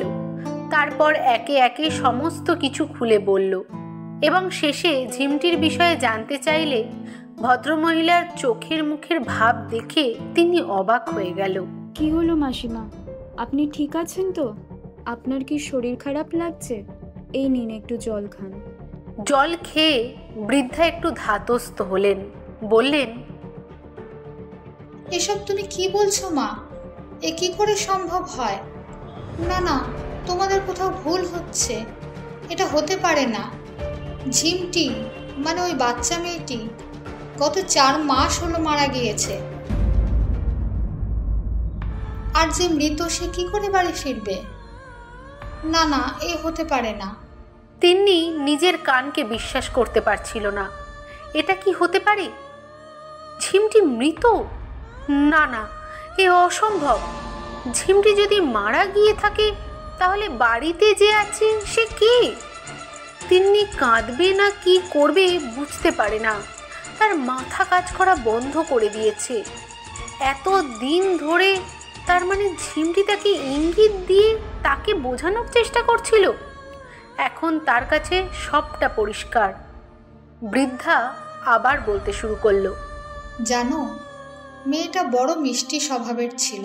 ও একাই থাকতো ও বাড়িতে। মাঝে মাঝে আসতো আমাদের খোঁজ খবর নিতে।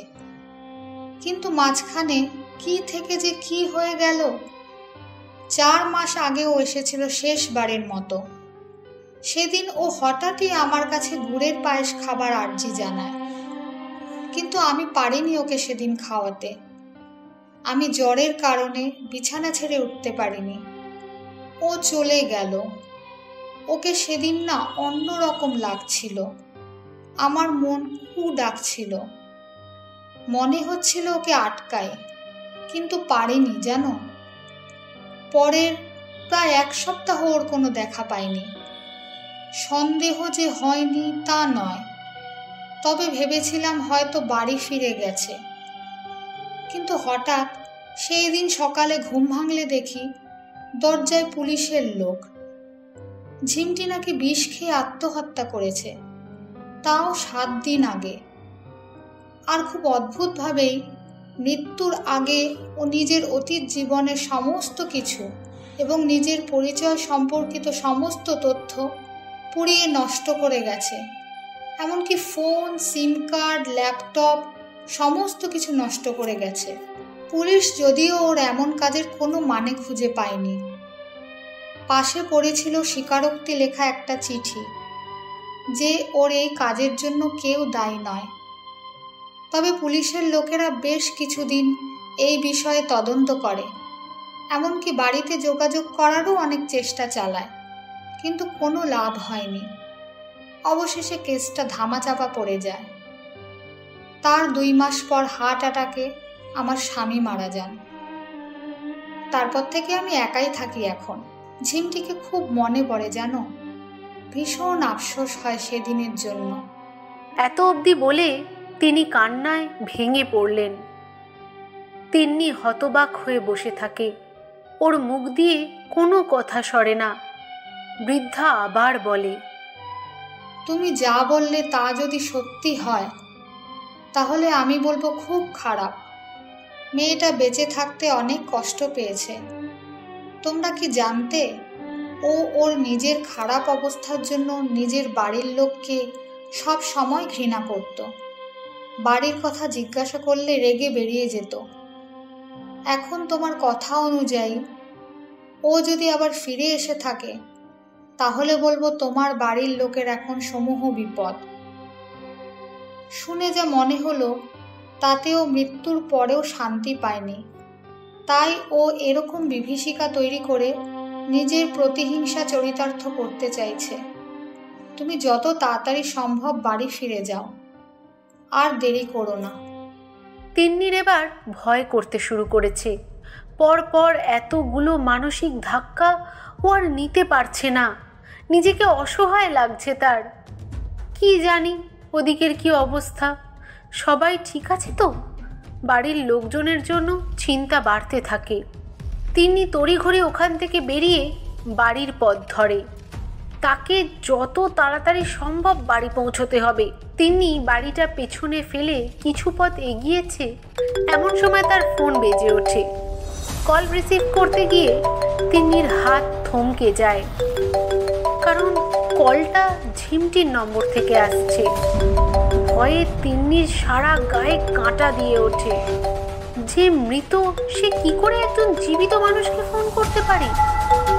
এদিকে ফোনটাও অনবরত বেজে চলেছে। ভয়ে ভয়ে কলটা রিসিভ করলো তিন্নি। ওপার থেকে ঝিমটির শান্ত গলায় মৃদু শব্দে তাচ্ছিল্যে ভরা হাসি ভেসে এলো।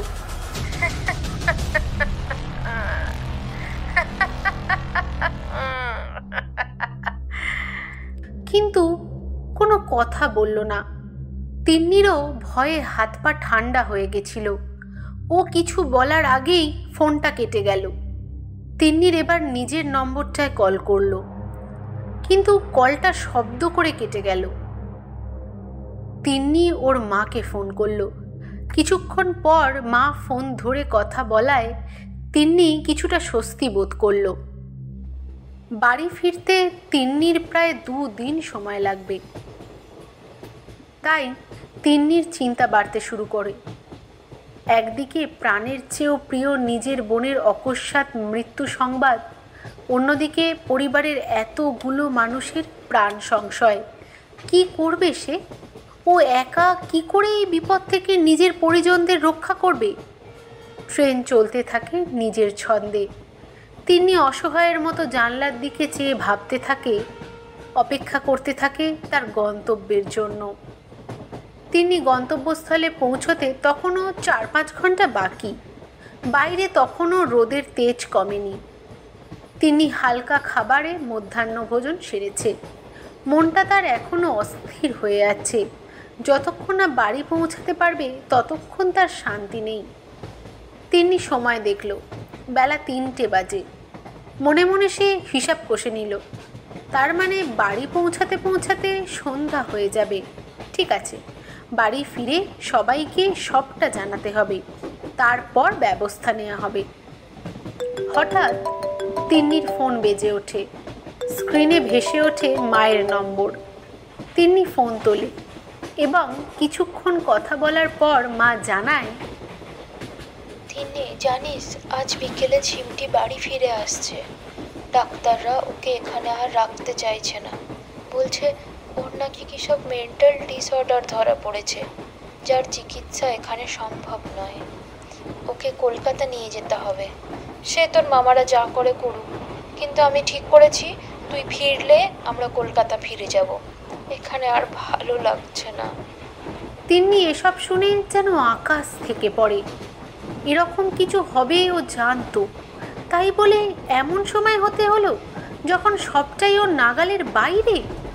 ওর মনে হচ্ছে সত্যিই যদি ওর কাছে কোনো সুপার পাওয়ার থাকতো তাহলে এক্ষুনি ও সব সমস্যার সমাধান করে দিত। তিন্নি ঠিক করে যে ও এখনই ফোনে সবটা মাকে জানিয়ে দেবে। তিন্নি সবে মাত্র কথা শুরু করতে যাবে, এমন সময় ওপাশ থেকে মায়ের গলার আর পাওয়া যায় না। তিনি অনবরত হ্যালো হ্যালো করতে থাকে, কিন্তু কোনো লাভ হয় না। ফোন চেক করে দেখে নেটওয়ার্ক নেই। ও অনেক হতাশ হয়ে পড়ে।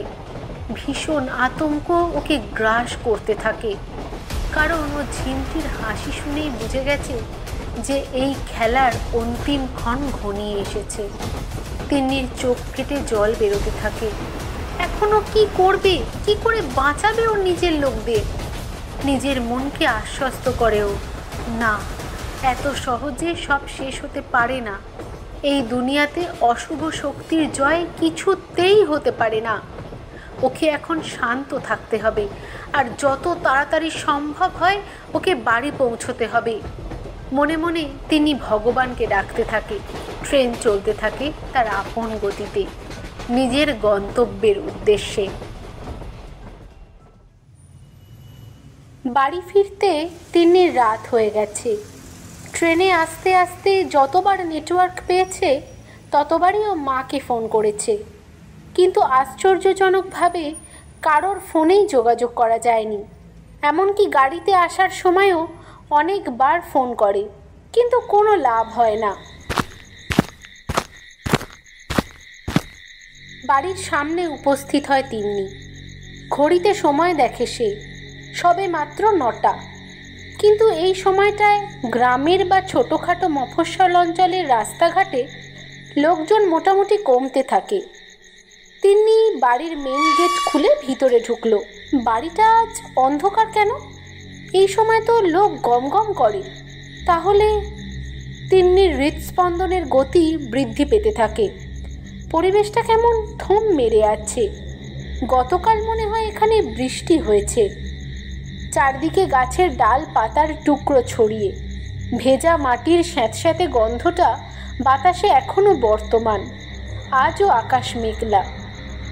একটু পরেই মনে হয় ঝড় উঠবে। তিনি ধীরে ধীরে এগোতে থাকে।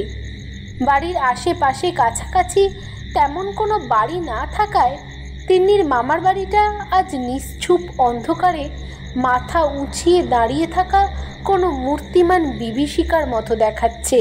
তিনি দরজার বাইরে দাঁড়িয়ে থেকেও ভিতরে প্রবেশ করার সাহস পাচ্ছে না। তার মনে হচ্ছে সে যেন জীবন ও মৃত্যুর সন্ধিক্ষণে দাঁড়িয়ে আছে।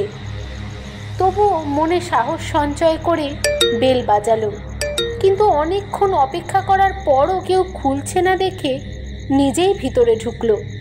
বারান্দার মেঝেতে অনেক শুকনো পাতা এবং ধুলো জমেছে।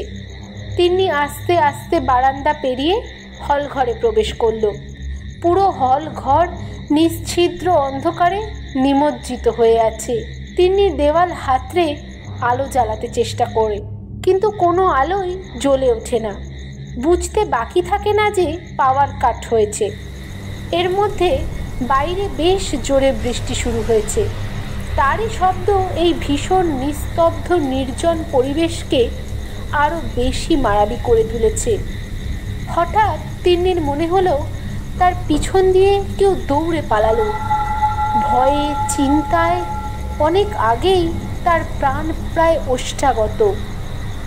কিন্তু তাকে যে বাড়ির লোককে বাঁচাতেই হবে। ঝিমটিকে কিছুতেই সে জিততে দেবে না।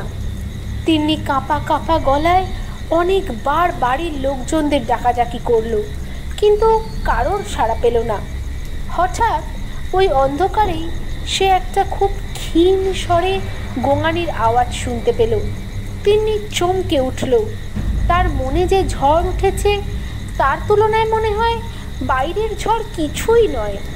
তবুও শব্দের উৎস লক্ষ্য করে সে এগোতে থাকে এবং একসময় রান্নাঘরের কাছে থমকে দাঁড়িয়ে পড়ে। হ্যাঁ, শব্দটা তো এখান থেকেই আসছে, কিন্তু কে আছে ভেতরে? কে গোঙাচ্ছে এইভাবে? তিনি রান্নাঘরে ঢুকে আবার ডাকে, কে? ভিতরে কে আছো? সাথে সাথে কেউ পৈশাচিক স্বরে করে হাড় হিম করা এক চিৎকার করে। তিনি রান্নাঘরের মুখেই ভয়ে বরফের মতো জমে যায়। ও বুঝতে পারে না কি করবে। চিৎকার শেষ হতে না হতেই গোঙানির আওয়াজ আরও বেড়ে যায়। তিন্নির হুঁশ ফেরে। সে তার ব্যাগ থেকে মোবাইল বার করে আলো জ্বালাবে বলে, কিন্তু সেদিন যেন ভগবান তার সমস্ত দরজা বন্ধ করে দিয়েছিল। তাই হয়তো ওরকম মুহূর্তেও তিন্নি দেখে ফোনটা বন্ধ হয়ে গেছে অনেক আগেই। হাজার চেষ্টা করেও অন হয় না। অগত্যা ওই অন্ধকারেই হাতড়ে হাতড়ে একটা মোমবাতি জ্বালায়। তার স্বল্প আলো সমস্ত রান্নাঘরে ছড়িয়ে পড়ে। পুরো রান্নাঘরে সে ছাড়া আর কেউ নেই। সারা বাড়িতে কোনো জনমানবের চিহ্ন নেই। বাইরে মুষলধারে বৃষ্টির ঝমঝম শব্দে চারিদিক ভরে উঠেছে। মোমবাতি হাতে তিনি রান্নাঘর থেকে বেরিয়ে আসতে গিয়ে পায়ে কিছুর সাথে ঠক্কর খায়। নিচে চোখ পড়তেই সবিস্ময়ে চিৎকার করে ওঠে, দিদা! দিদা নিচে রক্তাক্ত অবস্থায় পড়ে রয়েছে। কাঁধের কাছ থেকে কেউ খুবলে খেয়েছে। রান্নাঘরের মেঝে রক্তে রাঙানো। দিদাকে এই অবস্থায় দেখে কান্নায় ভেঙে পড়ে তিন্নি। চিৎকার করে কাঁদতে থাকে। তোমার কিছু হবে না দিদা, আমি জানি দিদা, আমি সব জেনে গেছি। ও আমাদের ঝিমটি নয়। আমাদের ঝিমটি নিজের লোকের কখনো ক্ষতি করতে পারে না। ও এখন এক প্রতিহিংসা পরায়ণ অশুভ শক্তি। ওকে জিততে দিলে চলবে না। তুমি হার মেনো না, আমি তোমাদের বাঁচাবো। তিনি অসহায়ের মতো কাঁদতে কাঁদতে বলতে থাকে। অনেক কষ্টে দিদার মুখ থেকে কথা বেরোয়, ও আমাদের কাউকে বাঁচতে দেবে না, ও সবাইকে মেরে ফেলবে। ও তোর দাদুকে মেরেছে, তুলিকে মেরেছে, আমাকে, হ্যাঁ, আর তোর মামা। কথা বন্ধ হয়ে যায় দিদার। প্রাণ পাখি বেরিয়ে গিয়ে নিথর প্রাণহীন দেহটা পড়ে থাকে তিন্নির সামনে। তিন্নি আরও একবার ধাক্কা খায়। নিজের চোখের সামনে নিজের প্রিয়জনদের মৃত্যুকোলে ঢলে পড়তে দেখেও কিছু করতে না পারার যন্ত্রণা তিন্নিকে ভেঙে চুরমার করে দেয়।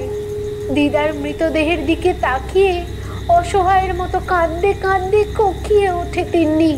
এমন সময় বাইরে সশব্দে বজ্রপাত হয়। সেই আওয়াজে তিন্নি চমকে নিজের দু হাতে কান চেপে ধরে। বাইরে চোখ চলে যায় তার। বিদ্যুতের আলোর ঝলকানিতে সে দেখতে পায় সিঁড়ির কাছে কেউ একজন দাঁড়িয়ে আছে। একটু ভালো করে খেয়াল করতে সে দেখে ঝিমটি দাঁড়িয়ে, সেই ভয়াবহ চেহারা যাকে তিন্নি তার স্বপ্নে দেখেছিল। অবিকল একই রকম, এলোমেলো খোলা চুল, ফ্যাকাশে গায়ের রং, সারা গা হাত পায়ে আঁচড়ের দাগ, কোথাও মাংস আছে তো কোথাও নেই। পরনে ময়লা ছেঁড়া জামা, যার অধিকাংশেই রক্ত লেগে, সাদা চোখ যার চারপাশে কালশিটে দাগ এবং তার থেকে রক্ত ঝরছে। মুখে তাজা রক্ত লেগে, যেন এক্ষুনি কারো রক্ত খেয়ে এসেছে। তিন্নি ভয়ার্ত চোখে তার দিকে তাকিয়ে আছে। তিন্নিকে দেখে সে আঙুলে লেগে থাকা তাজা রক্ত চেটে খেতে লাগলো এবং খেতে খেতে তিন্নির দিকে তাকিয়ে খিলখিল করে পৈশাচিক হাসি হাসতে থাকে, যেন তাদের কষ্টে ও চোখের জলে তার আত্মা তৃপ্ত হচ্ছে। তিন্নি প্রমাদ গুনল। দোতলার সিঁড়িতে উঠে অন্ধকারে হারিয়ে গেল ঝিমটি। তিন্নির এখন আর কষ্ট হচ্ছে না, বরং তার রাগ বাড়ছে। সে মানসিক ও শারীরিকভাবে ক্লান্ত, তবুও মনের সমস্ত জোর এক করে উঠে দাঁড়ালো। মোমবাতি হাতে সেও দোতলায় উঠতে লাগলো। তার উদ্দেশ্যে ঝিমটির ব্যবহৃত জিনিস, যার সাথে ঝিমটির স্মৃতি জড়িত, সেসব জিনিস নষ্ট করে ফেলা। কারণ অনেক ভেবে এই একটা উপায় তার মাথায় এসেছে। দোতলায় উঠে তিন্নি প্রথমে কাউকে দেখতে পেল না। জিনিসপত্র নেওয়ার জন্য সবে মাত্র সে ঝিমটির ঘরে ঢুকতে যাবে, এমন সময় ঘরের দোরগোড়ায় তার পা আটকে গেল। কারণ ওই ঘরের মেঝেতে তার মামার ছিন্ন ভিন্ন দেহ পড়েছিল। বলা বাহুল্য, তিনি একসাথে এতগুলো মানুষের মৃত্যু দেখতে দেখতে বোধহয় পাথর হয়ে গিয়েছিল। তাই এখন তার মামার মৃতদেহ দেখে চোখ থেকে জল বেরোলো না। তার ক্রোধের সীমা অতিক্রম করে গেছে। সে তড়ি ঘড়ি করে ঝিমটির ঘরে থাকা সমস্ত কিছু একত্রিত করতে লাগলো। সবে মাত্র মোমবাতি দিয়ে আগুন ধরাতে যাবে, এমন সময় দরজা দিয়ে আসা এক দমকা হাওয়ায় মোমবাতি নিভে সারা ঘরে অন্ধকার ছেয়ে গেল। আলো নেভার সাথে সাথে তিন্নির মনের ভয়টা যেন আবার ওকে পেয়ে বসলো। তিনি দৌড়ে ঘর থেকে বেরিয়ে করিডোরে এসে হাঁপাতে লাগলো। সারা করিডোর বৃষ্টির ঝাপটায় ভিজে গেছে।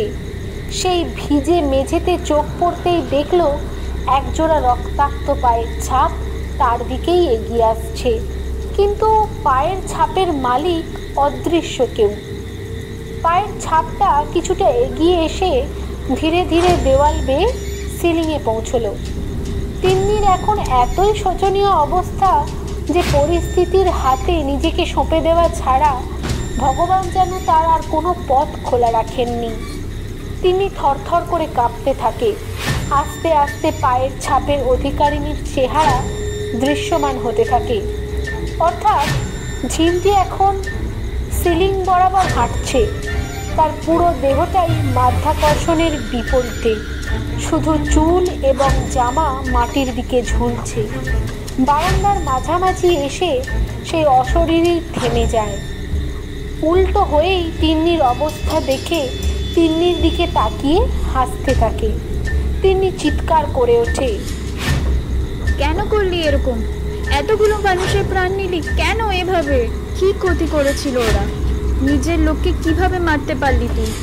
জানি তোর সাথে অনেক খারাপ হয়েছে। তুই ফিরে আসতে পারতিস, কারোর কাছে না হোক অন্তত আমার কাছে।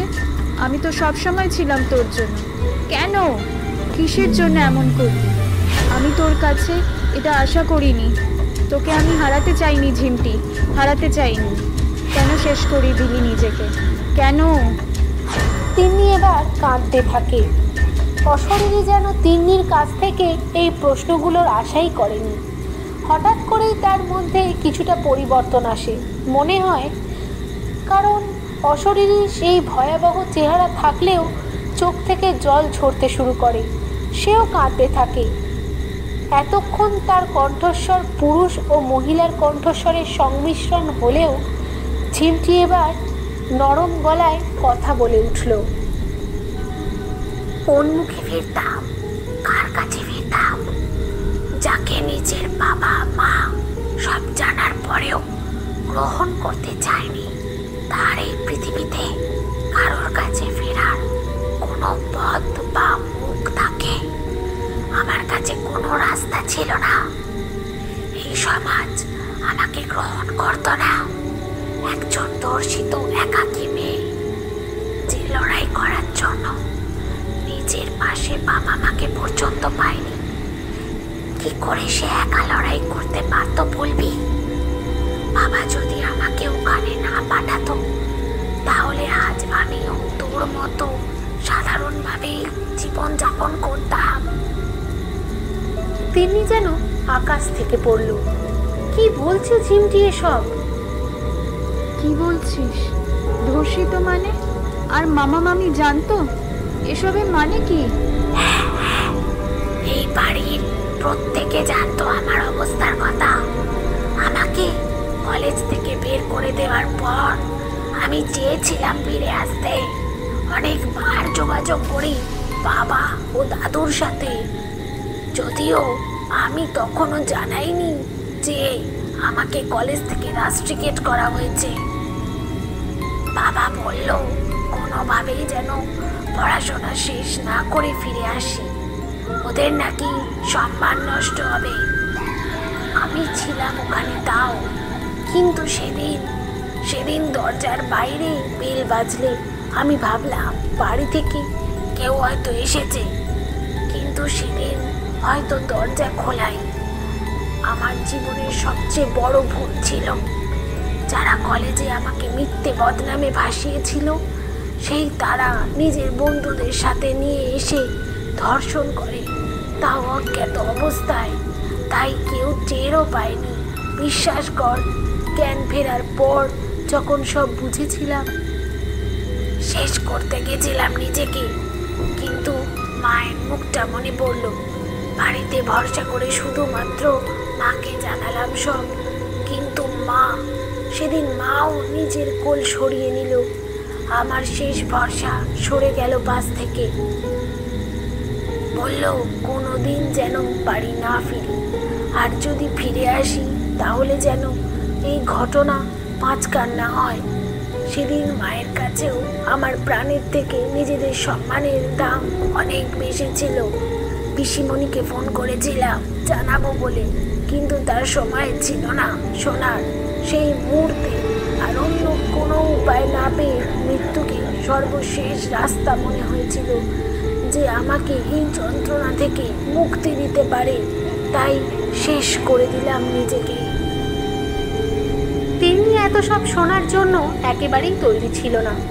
ও নিজের লোকেদের এমন মানসিকতার কথা শুনে হতবাক হয়েছিল, কিন্তু তাও প্রাণ নেওয়া কোনোভাবেই সঠিক সিদ্ধান্ত হতে পারে না। তাই সে বলে, কিন্তু নিজেকে শেষ করে কি মুক্তি পেলি বল? আর এতগুলো মানুষের প্রাণের বিনিময়ে মুক্তি পাওয়া কখনো সম্ভব নয়। তুই ভুল করেছিস ঝিমটি। ঝিমটি পুনরায় আগের চেহারায় ফিরে আসে, আবার সেই ভয়াবহ বিকৃত চেহারায়, আবার সেই হাড় হিম করা কণ্ঠস্বর বেরিয়ে এলো।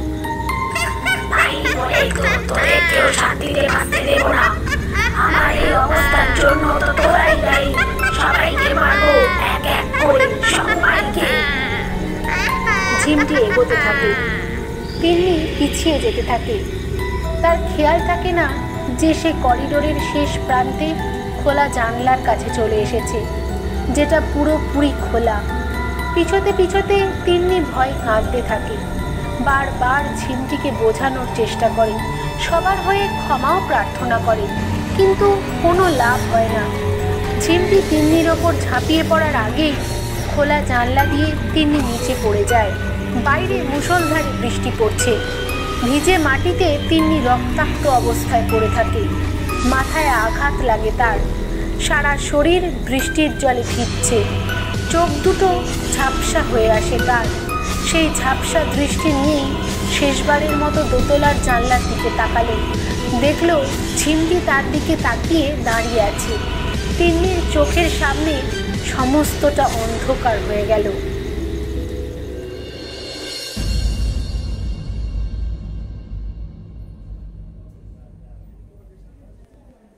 তিন্নি নিজেকে আবিষ্কার করে নার্সিংহোমের বেডে। দীর্ঘ 7 দিনের যুদ্ধের পর সে আজ বিপদমুক্ত। মাথায় গভীর চোট লেগেছিল তার। চোখ খুলেই সে সবার আগে মা বাবাকে দেখে খুশিতে কেঁদে ফেলে। সে কিছু বলতে গেলে মা বাধা দিয়ে বলল, থাক, কিচ্ছু বলতে হবে না, আমি সবটা শুনেছি তোর মামির থেকে।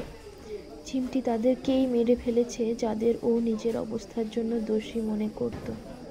কিন্তু তোমরা কোথায় ছিলে মা? আমরা গুরুদেবের কাছে ঝিমটির বিষয়ে পরামর্শ চাইতে গেছিলাম, আর বৃষ্টির কারণে সেখানেই আটকে পড়ি। চেষ্টা করেও যোগাযোগ করতে পারিনি, আর তাই হয়তো আমাকে আমার পরিবারের লোকজনকে হারাতে হলো। তোকে ফিরে পেয়েছি, এই আমার কাছে অনেক। ভগবানের অশেষ কৃপা, তাই তিনি তোকে ফিরিয়ে দিয়েছেন আমাদের কাছে। না হলে ওই বাড়িতে কি করে যেন আগুন লেগে সব ধ্বংস হয়ে গেছে। তুই বাইরে ছিলিস, তাই প্রাণে বেঁচেছিস। আমরা আজই কলকাতায় ফিরব। তিন্নিরা সেদিন কলকাতা ফিরে আসে। সাথে মামি ও ঝিমটির ছোট বোনও আসে। আর পিছনে ফিরে তাকায়নি কেউ। ওদের পাশের ফ্ল্যাটেই তাদের থাকার ব্যবস্থা করে দেয় তিন্নির বাবা। মামি আর বোন মিলে নতুন অধ্যায় শুরু করে। সুস্থ হওয়ার পর তিন্নি মাঝে মাঝে মামির ফ্ল্যাট থেকে ঘুরে আসে, এমনকি রাতে থেকেও যায়। এইভাবেই দেখতে দেখতে 2 বছর কেটে গেল। এরকমই একদিন তিন্নির রাত্রে হঠাৎ ঘুম ভেঙে যায়। কি কারণে ঘুম ভাঙলো তা সে বুঝতে পারে না। ঘর থেকে বেরিয়ে জল খাওয়ার জন্য ডাইনিং রুমে যায়। হঠাৎ সে শুনতে পায় মিঠি অর্থাৎ ঝিমটির বোনের ঘর থেকে হাসাহাসির শব্দ আসছে। যদিও সেটা মিঠিরই গলা, কিন্তু তাই বলে এত রাতে? তিনি অবাক হয়। দরজা খুলে ভিতরে যায় সে। দেখে মিঠির খেলনা সামনে ছড়িয়ে হাসতে হাসতে গড়িয়ে পড়ছে। তিনি তাকে বেশ ধমকের সুরে জিজ্ঞাসা করে, এই যে মিঠি রানী, এত রাতে জেগে জেগে কি করা হচ্ছে এসব? যাও ঘুমোতে যাও। উফ তিন্নিদি ভাই, আমরা খেলছি তো, দেখতে পাচ্ছ না? ডিস্টার্ব করো না আমাদের। আমরা? আমরা মানে কার কথা বলছো? দেখতে পাচ্ছ না? এই তো আমার সামনেই রয়েছে। কোথায় কে? কার কথা বলছো তুমি? আমি আমার দিদিয়ার কথা বলছি, মানে ঝিমটি দিদিয়া। তিন্নির দৃষ্টি গিয়ে আটকে যায় মিঠির সামনের ফাঁকা জায়গাটায়। আর মিঠি উঠে দাঁড়িয়ে অদৃশ্য কারোর হাত ধরে ঘুরতে ঘুরতে গাইতে থাকে, ring a ring a roses, pocket full of posies, it is so, we all fall down.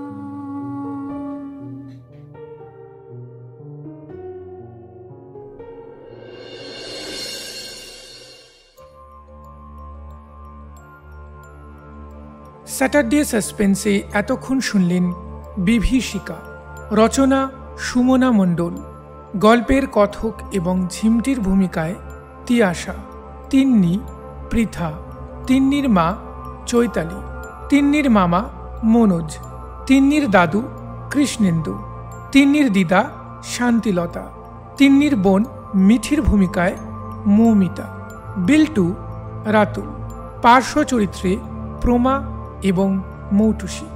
গল্পের সাউন্ড ডিজাইনিং রাতুল। আন্তরিক ধন্যবাদ সুমনা মণ্ডল এবং পুরো টিমকে এই উদ্যোগে পাশে থাকার জন্য। স্যাটারডে সাসপেন্স শনিবার রাত 10টায় শুনতে ভুলবেন না।